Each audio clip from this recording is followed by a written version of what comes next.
بسم الله الرحمن الرحيم. ياسين والقرآن الحكيم إنك لمن المرسلين على صراط مستقيم تنزيل العزيز الرحيم لتنذر قوما ما أنذر آباؤهم فهم غافلون لقد حق القول على أكثرهم فهم لا يؤمنون إنا جعلنا في أعناقهم أغلالا فهي إلى الأذقان فهم مقمحون وجعلنا من بين أيديهم سدا ومن خلفهم سدا فأغشيناهم فهم لا يبصرون وسواء عليهم أأنذرتهم أم لم تنذرهم لا يؤمنون إنما تنذر من اتبع الذكر وخشي الرحمن بالغيب فبشره بمغفرة وأجر كريم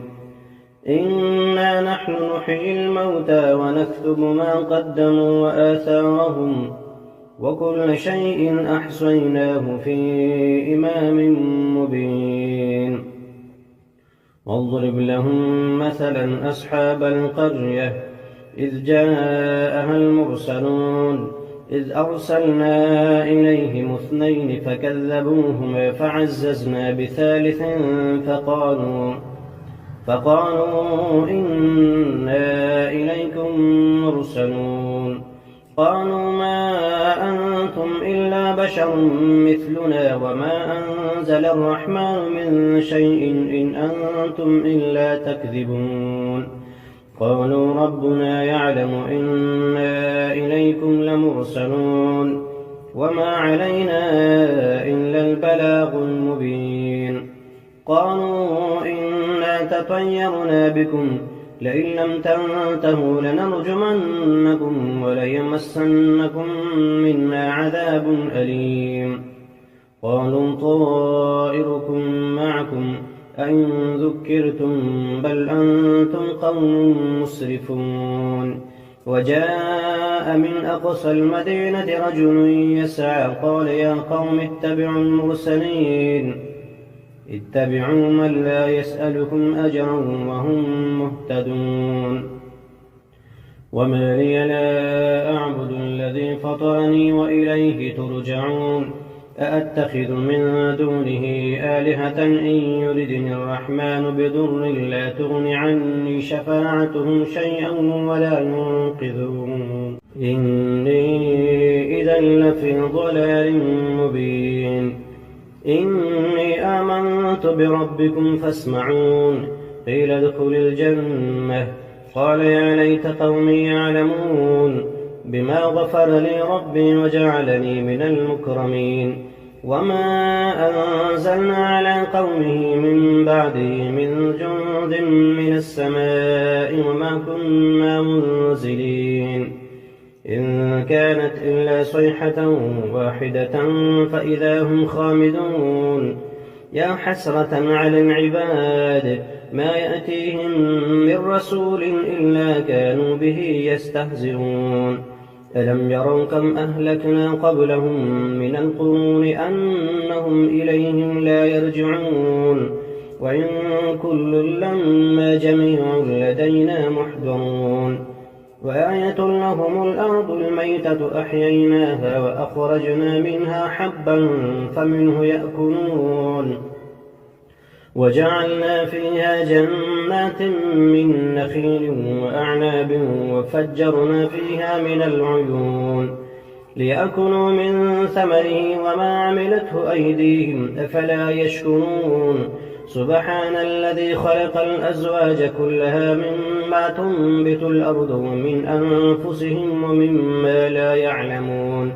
وآية لهم الليل نسلخ منه النهار فإذا هم مظلمون والشمس تجري لمستقر لها ذلك تقدير العزيز العليم والقمر قدرناه منازل حتى عاد كالعرجون القديم لا الشمس ينبغي لها أن تدرك القمر ولا الليل سابق النهار وكل في فلك يسبحون وآية لهم أنا حملنا ذريتهم في الفلك المشحون وخلقنا لهم من مثله ما يركبون وإن نشأ نغرقهم فلا صريخ لهم ولا هم ينقذون إلا رحمة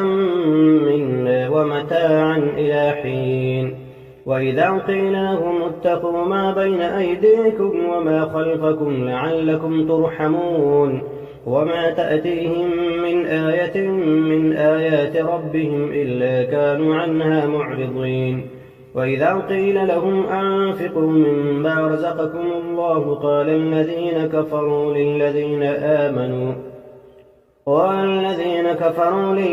آمنوا أنطعم من لم يشاء الله أطعمه إن أنتم إلا في ضلال مبين ويقولون متى هذا الوعد إن كنتم صادقين ما ينظرون إلا صيحة واحدة تأخذهم فهم يخصمون فلا يستطيعون توصية ولا إلى أهلهم يرجعون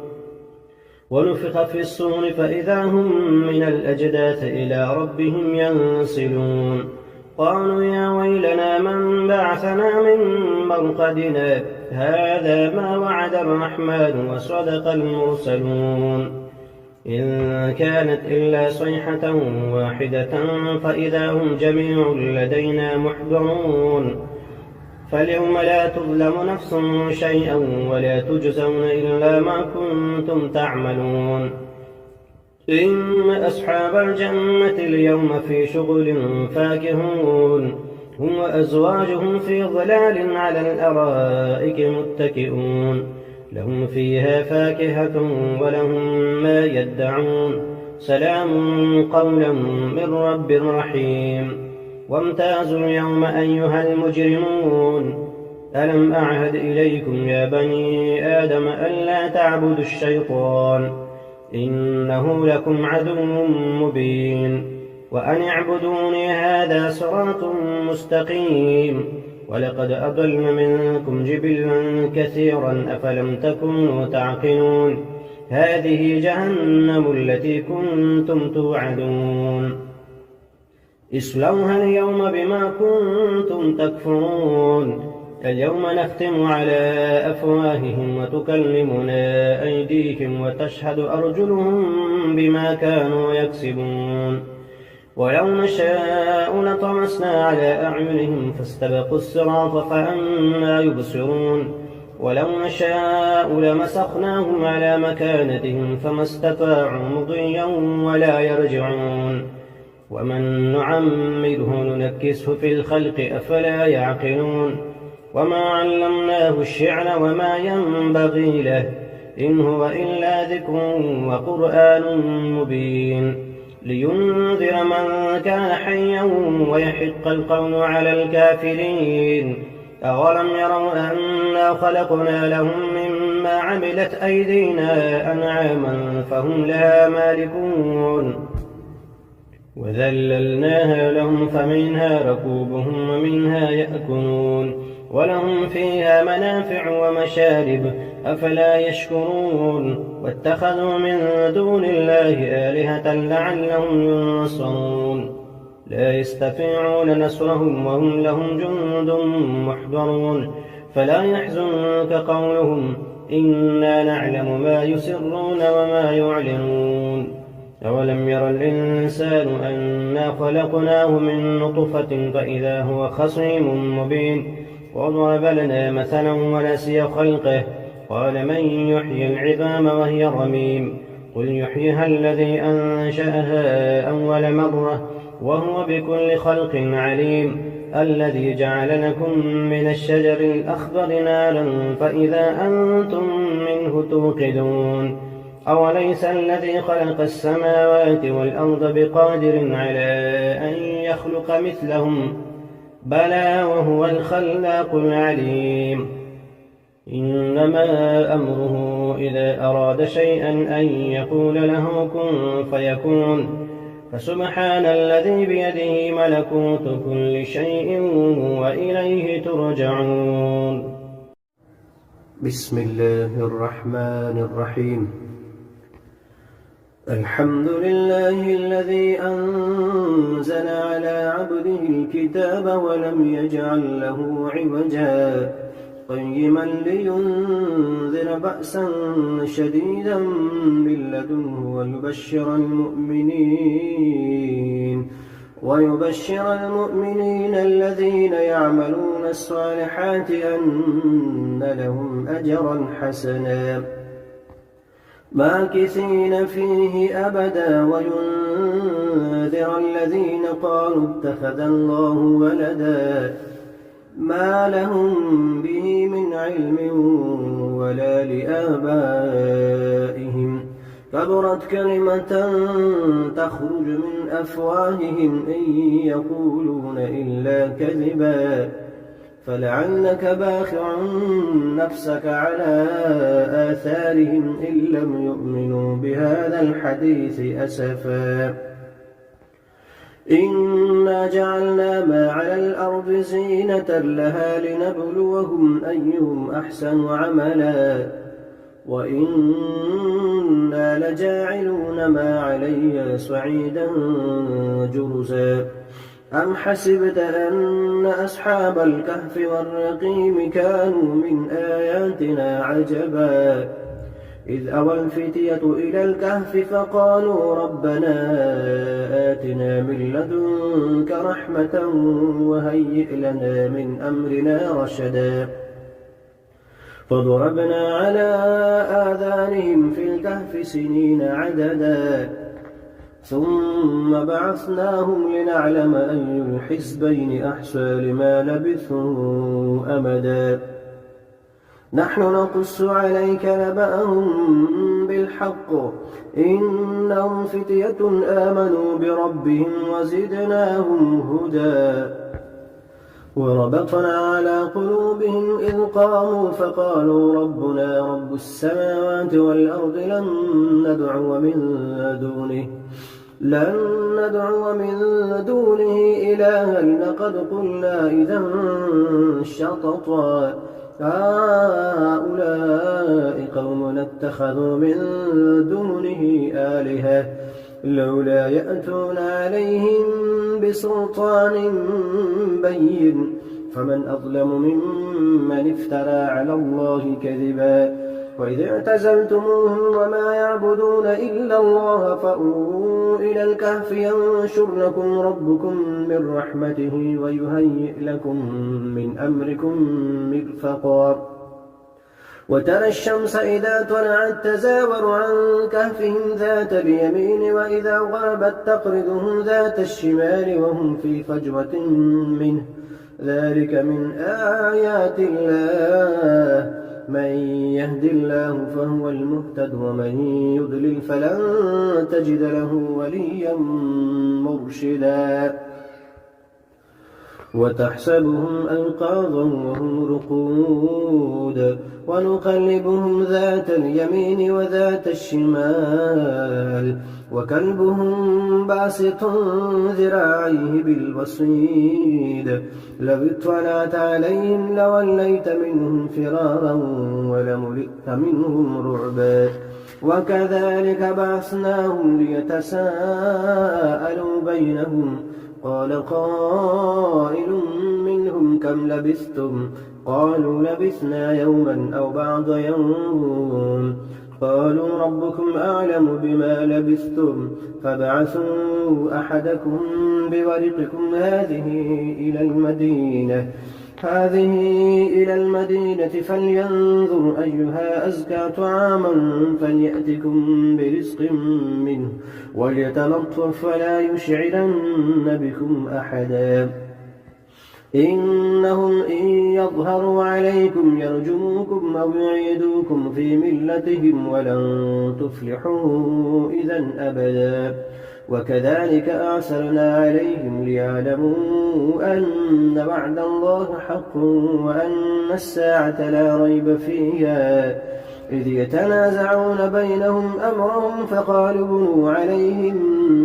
بنيانا ربهم أعلم بهم قال الذين غلبوا على أمرهم لنتخذن عليهم مسجدا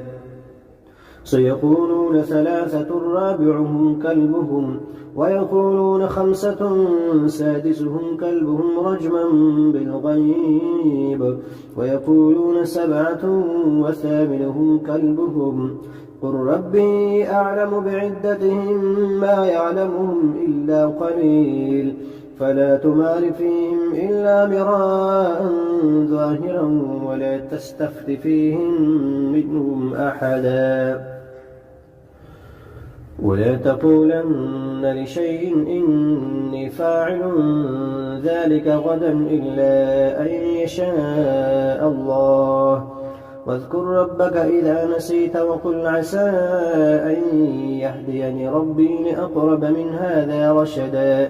ولبثوا في كهفهم 300 سنين وازدادوا 9 قل الله أعلم بما لبثوا له غيب السماوات والأرض أبصر به وأسمع ما لهم من دونه من ولي ولا يشرك في حكمه أحدا واتل ما أوحي إليك من كتاب ربك لا مبدل لكلماته ولن تجد من دونه ملتحدا واصبر نفسك مع الذين يدعون ربهم بالغداة والعشي يريدون وجهه ولا تعد عيناك عنهم تريد زينة الحياة الدنيا ولا تطع من أغفلنا قلبه عن ذكرنا واتبع هواه وكان أمره فرطا وقل الحق من ربكم فمن شاء فليؤمن ومن شاء فليكفر إنا أعتدنا للظالمين نارا أحاط بهم سرادقها وإن يستغيثوا يغاثوا بماء كالمهل يشوي الوجوه بئس الشراب وساءت مرتفقا إن الذين آمنوا وعملوا الصالحات إنا لا نضيع أجر من أحسن عملا أولئك لهم جنات عدن تجري من تحتهم الأنهار يحلون فيها من أسابر من ذهب ويلبسون ثيابا خضرا من سندس واستبرق متكئين فيها على الأرائك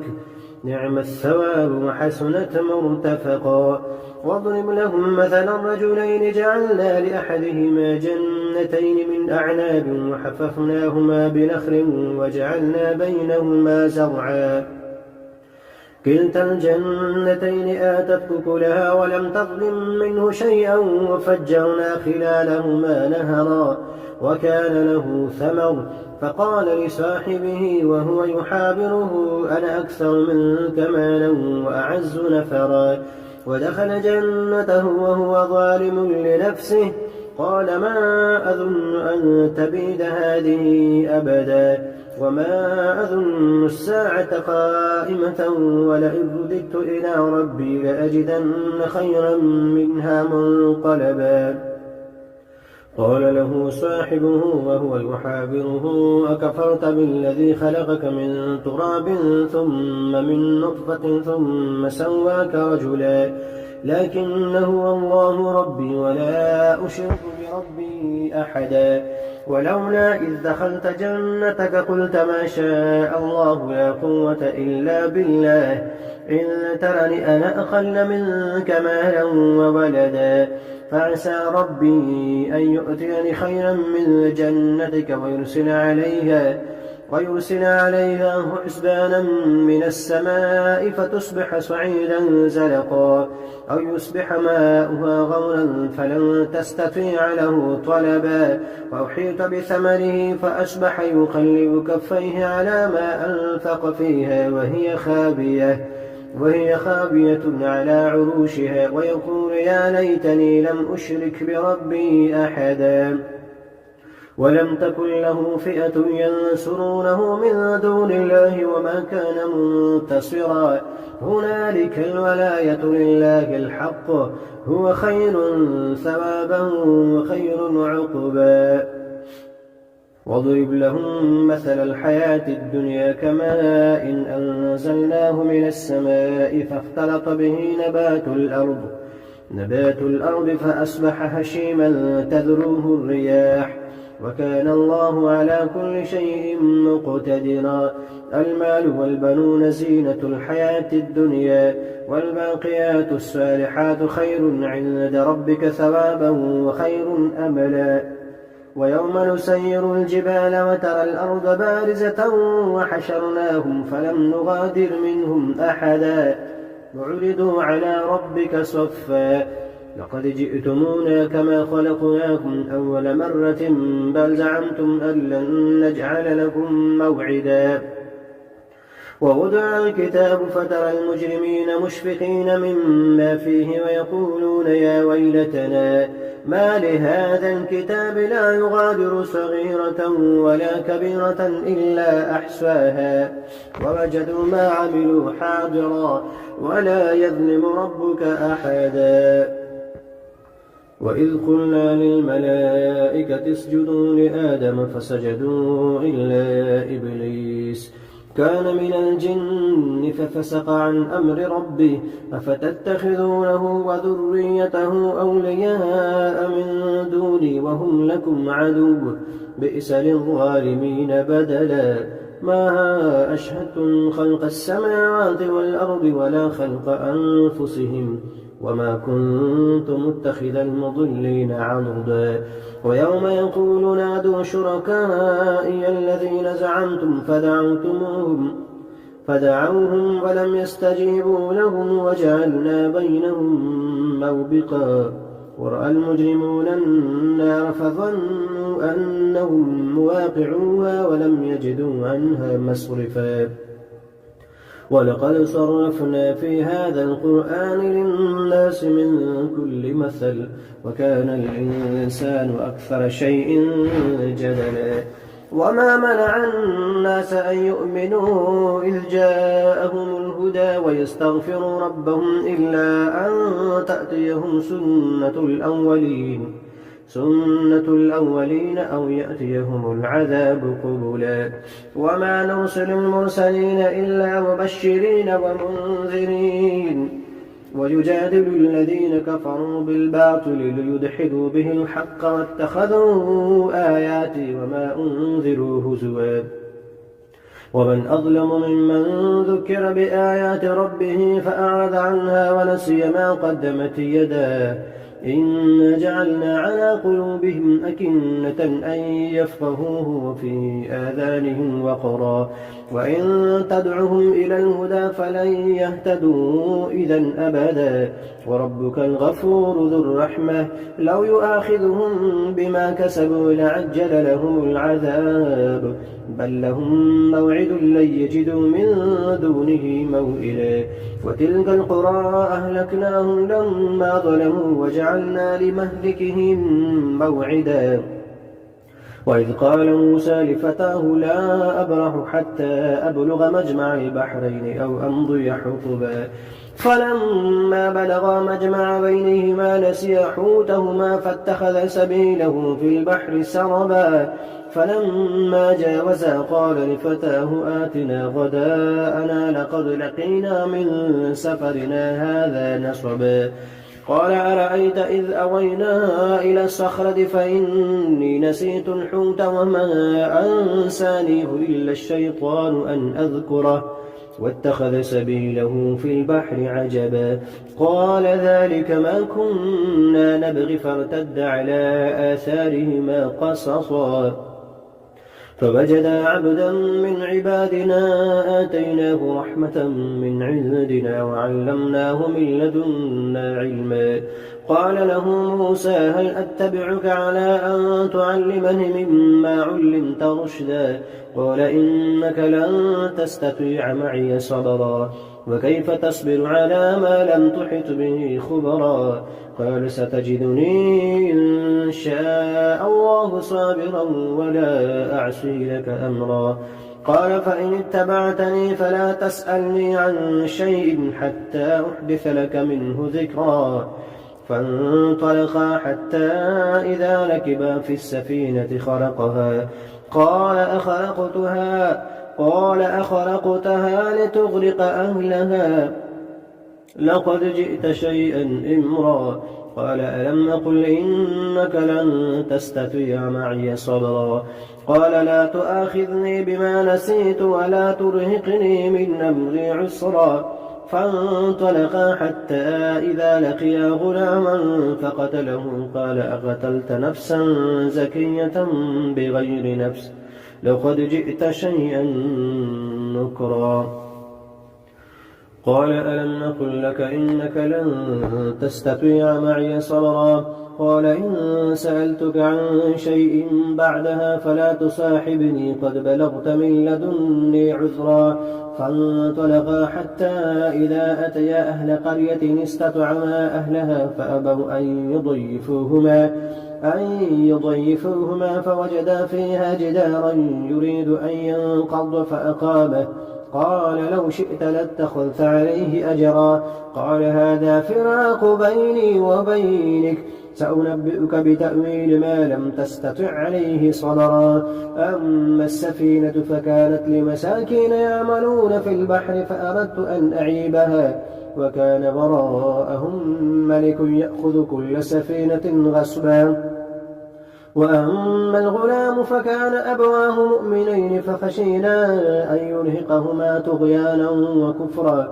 فأردنا أن يبدلهما ربهما خيرا منه زكاة وأقرب رحما. وأما الجدار فكان لغلامين يتيمين في المدينة وكان تحته كنز لهما وكان أبوهما صالحا فأراد ربك أن يبلغا